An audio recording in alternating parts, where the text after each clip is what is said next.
हमारी वसीयत और विरासत। वेद मूर्ति तपोनिष्ठ पंडित श्री राम शर्मा आचार्य जी की आत्मकथा। पिछले ऑडियो में हमने उपासना के बारे में जाना था। इस ऑडियो में हम पढ़ेंगे जीवन साधना जो कभी असफल नहीं जाती।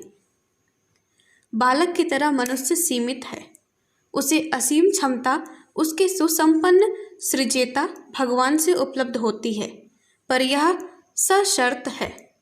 छोटे बच्चे वस्तुओं का सही उपयोग नहीं जानते, न उनकी संभाल रख सकते हैं, इसलिए उन्हें दुलार में जो मिलता है हल्के दर्जे का होता है। गुब्बारे स्तर की विनोद वाली वस्तुएं ही मांगी जाती और पाई जाती हैं। बड़े होने पर घर की जिम्मेदारियां समझता और निभाता है तो उसे उत्तराधिकार का हस्तांतरण होता जाता है। इसके लिए प्रार्थना याचना नहीं करनी पड़ती, न दांत पड़ते हो न नाक रगड़नी पड़ती है। जितना हमें मांगने में उत्साह है उससे 1000 गुना देने में उत्साह भगवान को और महामानवों को होता है। कठिनाई एक पड़ती है, सदुपयोग कर सकने की पात्रता विकसित हुई या नहीं। इस संदर्भ में भविष्य के लिए झूठे वायदे करने से कुछ काम नहीं चलता। प्रमाण यह देना पड़ता है कि अब तक जो हाथ में था उसका उपयोग वैसा हुआ या नहीं। हिस्ट्री सीट इसी से बनती है और प्रमोशन में यह पिछला विवरण ही काम आता है। हमें पिछले कई जन्मों तक अपनी पात्रता और प्रामाणिकता सिद्ध करनी पड़ी है। जब बात पक्की हो गई तो ऊंचे क्षेत्र में अनुग्रह का सिलसिला अपने आप ही चल पड़ा। सुग्रीव, विभीषण, सुदामा, अर्जुन आदि ने जो पाया, जो दिखाया, यह उनके पराक्रम का फल नहीं था, उसमें ईश्वर की सत्ता और महत्ता काम करती रही है। बड़ी नदी के साथ जुड़ी रहने पर नहरों के साथ जुड़े रजवाहे खेतों को पानी देते रहते हैं। यदि इस सूत्र में कहीं गड़बड़ी उत्पन्न होगी तो अवरोध खड़ा होगा और सिलसिला टूटेगा। भगवान के साथ मनुष्य अपने सुदृढ़ संबंध सुनिश्चित आधारों पर ही बनाए रह सकता है, उसमें चापलूसी जैसी कोई गुंजाइश नहीं है। भगवान की किसी से निजी मित्रता है और ना ही शत्रुता है। वे नियमों से बंधे हैं, समदर्शी हैं। हमारी व्यक्तिगत क्षमता सर्वथा नगण्य है, प्रायः जनसाधारण के समान ही उसे समझा जा सकता है। जो कुछ अतिरिक्त दिखता है या बन पड़ा है उसे विशुद्ध दैवी अनुग्रह समझा जाना चाहिए। वह सीधा, कम और मार्गदर्शक के माध्यम से अधिक आता रहा है, पर इससे कुछ अंतर नहीं आता। धन बैंक का है, भले ही वह कैश के रूप में, चेक, ड्राफ्ट आदि के माध्यम से मिला हो। यह दैवी उपलब्धि किस प्रकार संभव हुई? इसका एक ही उत्तर है, पात्रता का अभिवर्धन। उसी का नाम जीवन साधना है। उपासना के साथ उसका अनन्य एवं घनिष्ठ संबंध है। बिजली धातु में तोड़ती है, लकड़ी में नहीं। आग सूखे को जलाती है, गीले को नहीं। इसके बाद ही भगवान की समीपता के लिए शुद्ध चरित्र आवश्यक है। कई व्यक्ति पिछले जीवन में तो मलिन रहे हैं, पर जिस दिन से भक्ति की साधना अपनाई उसी दिन से भक्ति करने लग गए और अपना कायाकल्प कर लिया। वाल्मीकि, अंगुलीमाल, अजामिल आदि पिछले जीवन में कैसे ही क्यों न रहे हो, जिस दिन से भगवान की शरण में आए उस दिन से सच्चे अर्थों में संत बन गए। हम लोग राम नाम जपना पराया माल अपना की नीति अपनाते हैं, कुकर्म भी करते रहते हैं, पर साथ ही भजन पूजन के सहारे उनके दंड से छूट मिल जाएगी ऐसा सोचते रहते हैं। यह कैसी विडंबना है। कपड़े को रंगने के पूर्व धोना पड़ता है, बीज बोने से पूर्व जमीन जोतनी पड़ती है। भगवान का अनुग्रह अर्जित करने के लिए शुद्ध जीवन की आवश्यकता है। साधक ही सच्चे अर्थों में उपासक हो सकता है। जिससे जीवन साधना नहीं बन पड़ी उसका चिंतन, चरित्र, आहार विहार, मस्तिष्क अवांछनीयताओं से भरा रहेगा। फलतः मन लगेगा ही नहीं। लिप्साएं और तृष्णाएं जिनके मन को हर घड़ी उद्विग्न किए रहती हैं, उससे न एकाग्रता सधेगी और न चित्त की तन्मयता आएगी। कर्मकांड की चिन्ह पूजा भर से कुछ बात बनती नहीं। भजन का भावनाओं से सीधा संबंध है। जहाँ भावनाएं होंगी वहाँ मनुष्य अपने गुण कर्म स्वभाव में सात्विकता का समावेश अवश्य करेगा। संभ्रांत मेहमान घर में आते हैं, कोई उत्सव होते हैं तो घर की सफाई पुताई करनी पड़ती है। जिस हृदय में भगवान को स्थान देना है उसे कषाय कलमशों से स्वच्छ किया जाना चाहिए। इसके लिए आत्मनिरीक्षण, आत्म सुधार, आत्मनिर्माण और आत्मविकास की चारों ही दिशा धाराओं में बढ़ना आवश्यक है। इन तथ्यों को हमें भली भांति समझाया गया, सच्चे मन से उसे हृदयंगम भी किया गया। सोचा गया कि आखिर गर्हित जीवन बनता क्यों है।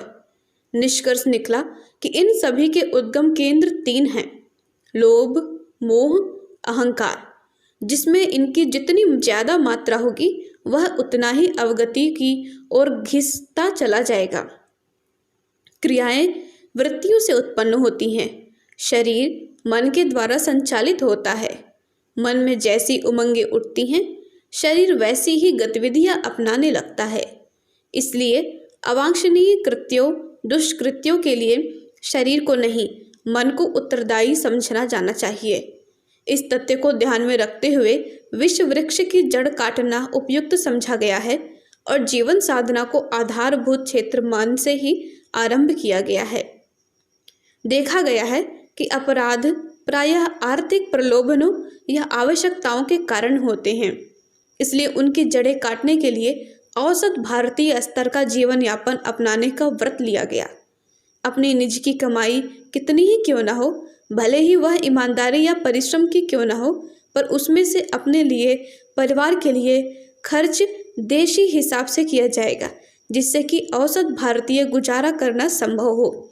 यह सादा जीवन उच्च विचार का व्यावहारिक निर्धारण है। सिद्धांततः कई लोग इसे पसंद करते हैं और उसका समर्थन भी, पर अपने निज के जीवन में इसका प्रयोग करने का प्रश्न आता है तो उसे असंभव कहने लगते हैं। ऐसा निर्वाह व्रतशील होकर ही निभाया जा सकता है। साथ ही परिवार वालों को इसके लिए सिद्धांततः व्यवहारतः तैयार करना पड़ता है। इस संदर्भ में सबसे बड़ी कठिनाई लोक प्रचलन की आती है। जब सभी लोग ईमानदारी बेईमानी की कमाई से गुलछर्रे उड़ाते हैं तो हम लोग ही अपने ऊपर ऐसा अंकुश क्यों लगाएं?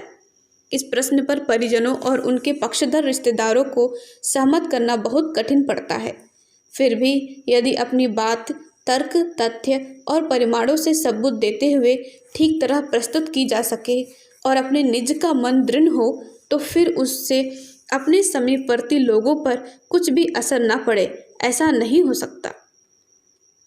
आर्थिक अनाचारों की जड़ काटनी है तो वह कार्य इसी स्तर के लोग शिक्षण एवं प्रचलन से संभव होगा। उस विश्वास के साथ अपनी बात पर दृढ़ रहा गया। घिया मंडी मथुरा में अपना परिवार 5 सदस्यों का था। तब उसका औसत खर्च 1971 हरिद्वार जाने तक 200 रुपये मासिक नियमित रूप से बनाया रखा गया। मिलजुल कर मितव्ययता पूर्वक लोगों से भिन्न अपना अलग स्तर बना लेने के कारण यह सब मजे से चलता रहा। यो आजीविका अधिक थी। पैतृक संपत्ति से पैसा आता था, पर उसका व्यय घर में अन्य संबंधी परिजनों के बच्चे बुलाकर उन्हें पढ़ाते रहने का नया दायित्व ओढ़कर पूरा किया जाता रहा। दुर्गुणों दुर्व्यसनों के पनपने लायक पैसा बचने ही नहीं दिया गया और जीवन साधना का एक महत्वपूर्ण पक्ष सरलता पूर्वक निभता रहा। मोह परिवार को सजाने, सुसंपन्न बनाने, उत्तराधिकार में संपदा छोड़कर मरने का होता है। लोग स्वयं विलासी जीवन जीते हैं और वैसी ही आदतें बच्चों को भी डालते हैं। फलतः अपव्यय का सिलसिला चल पड़ता है और अनीति की कमाई के लिए अनाचारों के विषय में सोचना और प्रयास करना होता है। दूसरों के पतन व अनुभवों से लाभ उठाया गया और उस चिंतन तथा प्रचलन का घर में प्रवेश नहीं होने दिया गया। इस प्रकार अपव्यय भी नहीं हुआ, दुर्गुण भी नहीं बढ़े, कुप्रचलन भी नहीं चला, सुसंस्कारी परिवार विकसित होता चला गया। तीसरा पक्ष अहंता का है। सेखीखोरी, बड़प्पन, ठाट बाट, सज धज, फैशन आदि में लोग ढेरों समय और धन खर्च करते हैं। निजी जीवन तथा परिवार में नम्रता और सादगी का ऐसा ब्राह्मणोचित माहौल बनाए रखा गया कि अहंकार के प्रदर्शन की कोई गुंजाइश नहीं थी। हाथ से घरेलू काम करने की आदत अपनाई गई। माताजी ने मुद्दतों हाथ से चक्की पीसी है। घर का तथा अतिथियों का भोजन तो वे कई समय से बनाती रही हैं। घरेलू नौकर की आवश्यकता तो तब पड़ी जब बाहरी कामों का असाधारण विस्तार होने लगा और उनमें व्यस्त रहने के कारण माताजी का उसमें समय दे सकना संभव नहीं रह गया। यह अनुमान गलत निकला कि ठाट बाट से रहने वालों को बड़ा आदमी समझा जाता है और गरीबी से गुजारा करने वाले उद्विग्न, अभागे, पिछड़े पाए जाते हैं। हमारे संबंध में यह बात कभी लागू नहीं हुई। आलस्य और अयोग्यतावश गरीबी अपनाई गई होती तो अवश्य वैसा होता, पर अस्तर उपार्जन योग्य होते हुए भी यदि सादगी का हर पक्ष स्वेच्छापूर्वक अपनाया गया हो तो उसमें सिद्धांतों का परिपालन ही लक्षित होता है। जो भी अतिथि आए, जिन भी मित्र संबंधियों को रहन सहन का पता चलता रहा, उनमें से किसी ने भी इसे दरिद्रता नहीं कहा, वरन ब्राह्मण परंपरा का निर्वाह ही माना। मिर्च न खाने, खड़ाऊ पहनने जैसे एकाध नियम सादगी के नाम पर अपनाकर लोग सात्विकता का विज्ञापन भर करते हैं। वस्तुतः आध्यात्मिकता निभती है सर्वतोमुखी संयम और अनुशासन से। उसमें समग्र जीवनचर्या को ब्राह्मण जैसी बनाना एवं अभ्यास में उतारने के लिए सहमत करना होता है।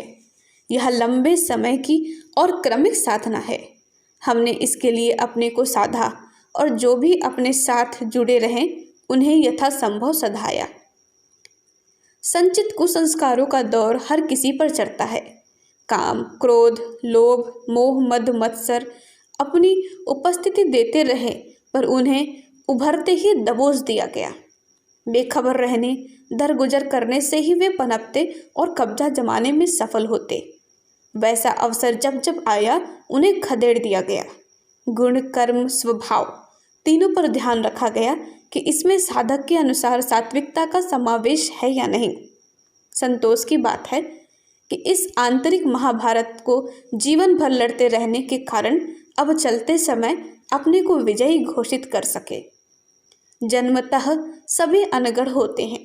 जन्म जन्मांतरों के कुसंस्कार सभी पर न्यूनाधिक मात्रा में लदे होते हैं।